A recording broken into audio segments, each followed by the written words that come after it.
Hello everyone, आप लोगों का मेरे क्लास में स्वागत है। तो जैसा कि हमने पिछले क्लासेस में अभिलेख के बारे में पढ़ा था, आज मैं इसे समराइज़ कर देती हूँ और समराइजेशन के बाद सारांश में मैं बता देती हूँ। और उसके बाद आज इस चैप्टर को चैप्टर 1 जो क्लास 6 हिस्ट्री का है, एनसीईआरटी सीटेट के लिए हमारा क्लासेस चल रहा है, तो आज इसको हम लोग फिनिश कर देते हैं। तो सबसे पहले हम लोग बात कर रहे थे अभिलेख के बारे में। तो अभिलेख जो था, जैसे कोई राजा अपना क्षेत्र कोई जीत लेता है, उस चीज़ को वो मिट ना जाए तो पत्थरों और धातुओं पर लिखाता था, इसीलिए उसे हम लोग अभिलेख कहते हैं। ये चीज़ को मैं पिछले क्लास में बता चुकी थी। तो कहता है लगभग 2250 वर्ष पुराना एक अभिलेख जो है अफ़गानिस्तान के कंधार से प्राप्त हुआ है। और यह अभिलेख अशोक नाम शासक के आदेश पर लिखा गया था। जो सम्राट अशोक थे, उन्होंने जो है अभिलेख लिखवाया था, जो कि 2250 वर्ष पुराना है। और ये हमें कंधार अफ़गानिस्तान से जो है मिला है। इसके बारे में ज़्यादा हम जानेंगे क्लास 8 में। लेकिन कहता है कि लिपि और भाषा का क्या अंतर है, यहाँ पर ये भी बात लिखी गई है।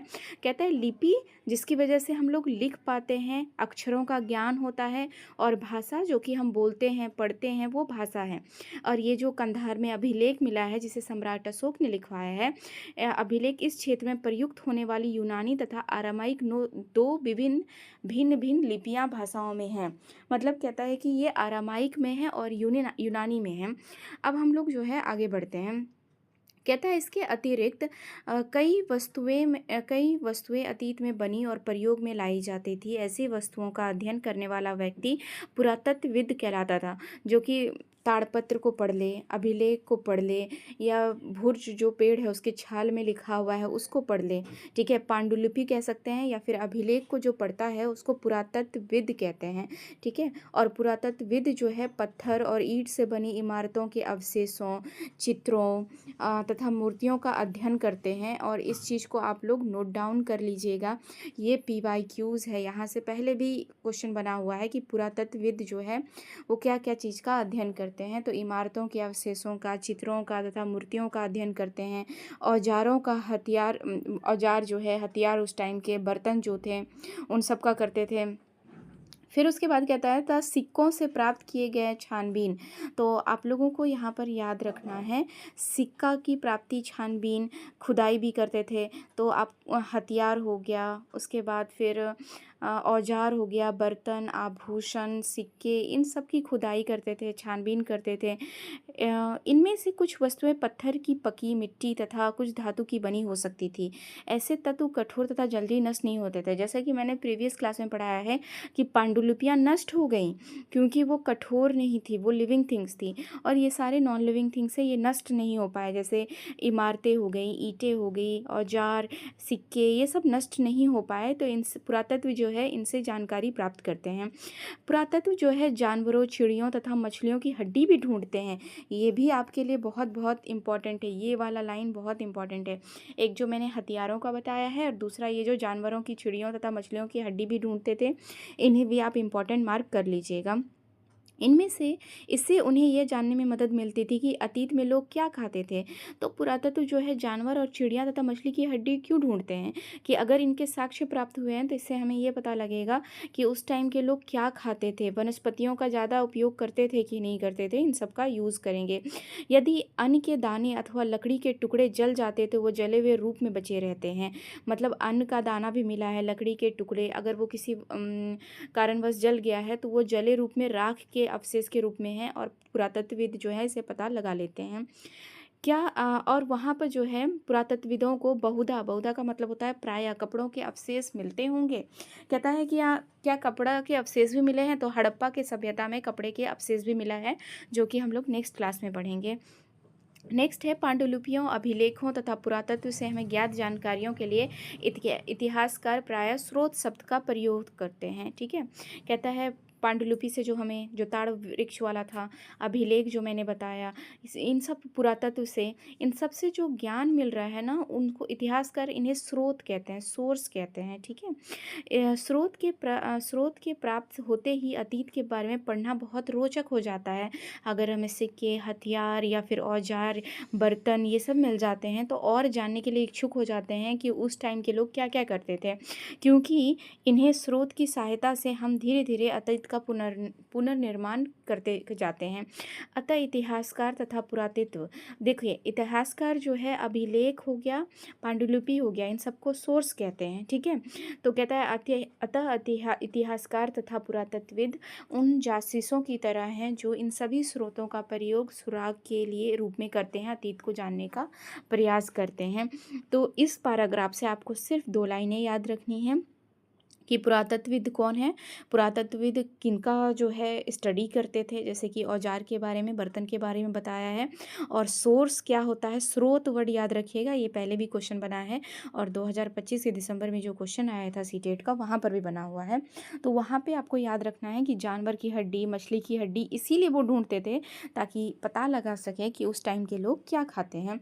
अतीत एक या अनेक, तो हमारा जो क्लास 6 का चैप्टर का नाम है हमारे अतीत, ये जो है बहुवचन के रूप में यूज़ किया गया है, ठीक है।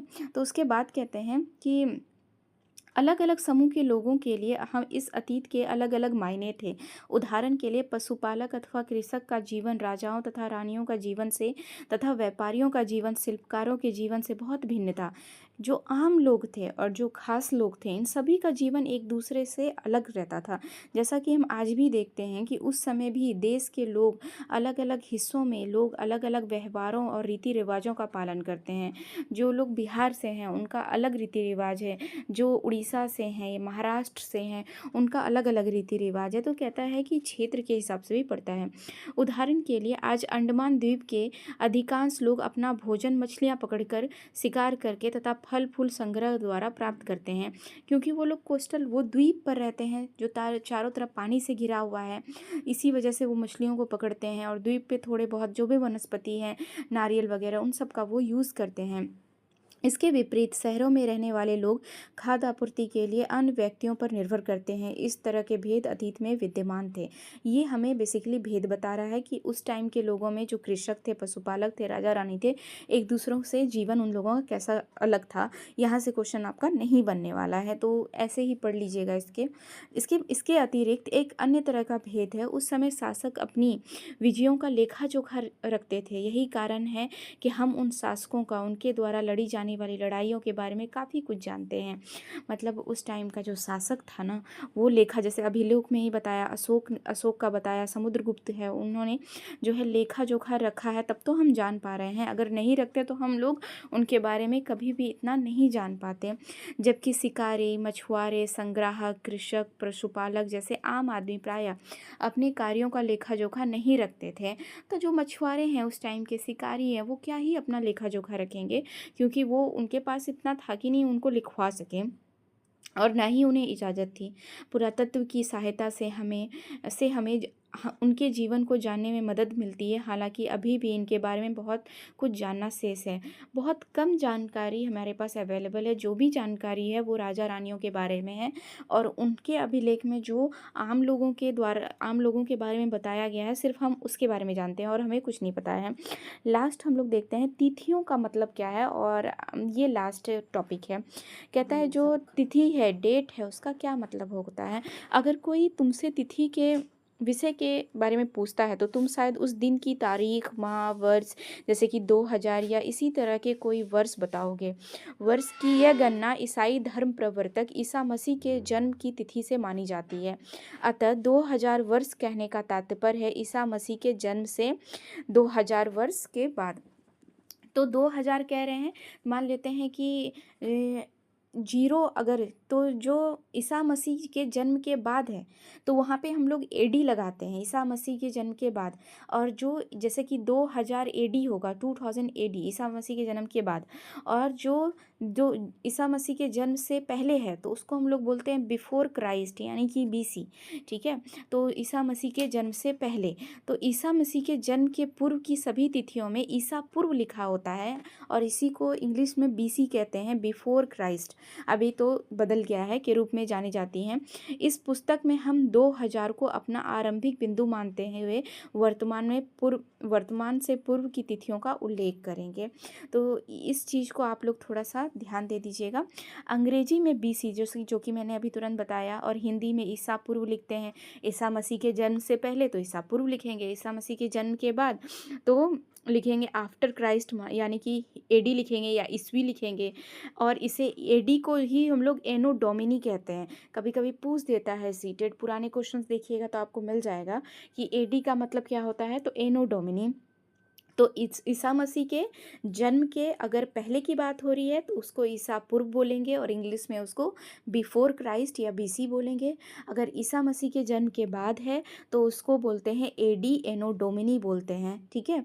तो कभी कभी एडी की जगह सीई कॉमन एरा तथा बीसी की जगह बीसीई का प्रयोग होता है। सीई अक्षरों का प्रयोग कॉमन एरा तथा बीसीई का बिफोर कॉमन एरा के लिए होता है। मैंने कहा ना कि अभी बदल गए हैं, अब हम लोग बिफोर क्राइस्ट नहीं बोलते हैं, अब हम लोग बिफोर कॉमन एरा बोलते हैं, क्योंकि वो तो एक धर्म के हैं ना, तो उनके नाम पर लिखा गया। लेकिन अब लोग बोलते हैं जब से पुनर्जागरण हुआ है, नहीं बिफोर कॉमन एरा बोला जाएगा।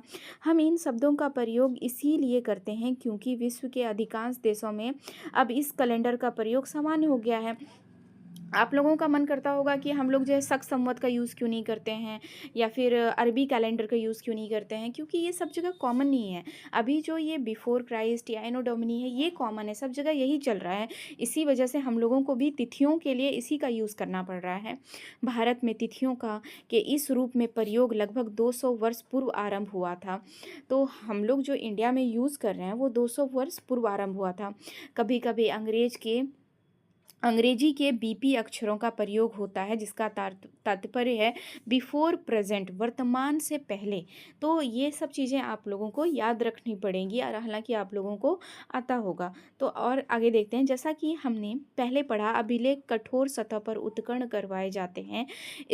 इनमें से कई अभिलेख कई सौ वर्ष पूर्व लिखे गए थे। सभी अभिलेखों में लिपियों और भाषाओं का प्रयोग होता था। लिपियों मैंने बताई हैं, अरामाइक है, ब्राह्मी लिपि है, तो लिखने के लिए प्रयोग होते हैं। भाषा हम लोग बोल चाल में प्रयोग है, जैसे देवनागरी हमारी लिपि है, हिंदी हमारी भाषा है। राष्ट्रीय भाषा नहीं है, लेकिन हम लोग हिंदी भाषा का यूज़ करते हैं। मैं अभी हिंदी भाषा में आप लोगों को पढ़ा रही हूँ। ये जो लिखा हुआ आप लोगों के सामने आ रहा है वो देवनागरी लिपि में लिखा हुआ आ रहा है। तो कहते हैं भाषाओं का प्रयोग हुआ। समय समय के साथ साथ अभिलेखों में प्रयुक्त भाषाओं में तथा लिपियों में बदलाव आ चुका है। विद्वान जो पढ़े लिखे हैं ये कैसे जान पाते हैं कि क्या लिखा था? इसका पता अज्ञात लिपि का अर्थ निकालने की एक प्रक्रिया द्वारा लगाया जाता है। जैसा कि यहाँ पर चित्र के रूप में दिया है, जिसको हम लोग पिक्टोग्राफी कहते हैं। आप लोग इसको पढ़ लीजिएगा, या फिर मैं इसे पढ़ देती हूँ, ठीक है। नहीं तो आप लोग इसको पढ़ लीजिएगा, ऐसा कुछ खास इसमें है नहीं, ठीक है। ये इम्पॉर्टेंट है, थोड़ा जानकारी को इन्हांस करेगा, लेकिन ये एग्ज़ाम में आने वाला नहीं है। तो अब मैंने चैप्टर 1 को क्लास 6 का कंप्लीट कर दिया है। आप लोग यहाँ से क्वेश्चन आंसर लगा सकते हैं। कुछ कुछ चीज़ों को याद रखिएगा, जैसे मैंने इधर इम्पॉर्टेंट बताया है। सिर्फ रेगुलर रिवाइज करते रहिए, बस आप कंसिस्टेंसी बना के रखिए। 60 नंबर में 55 58 आने से कोई भी नहीं रोक सकता है। तो आप लोग मेरे चैनल पर बने रहिएगा। वीडियो पसंद आता है तो लाइक करें, शेयर करें और सब्सक्राइब करें। फ्रेंड्स को भी बोलें, जो भी इसका तैयारी सीटेट का कर रहे हैं, सबको आप लोग बोल सकते हैं। लाइक करना नहीं भूले, उससे फीडबैक पता चलता है हम लोगों को। तो आज के लिए बस इतना ही। अब हम लोग चैप्टर 2 में दूसरे दिन मिलते हैं। अपना प्यार बनाए रखिएगा। Thank you for watching.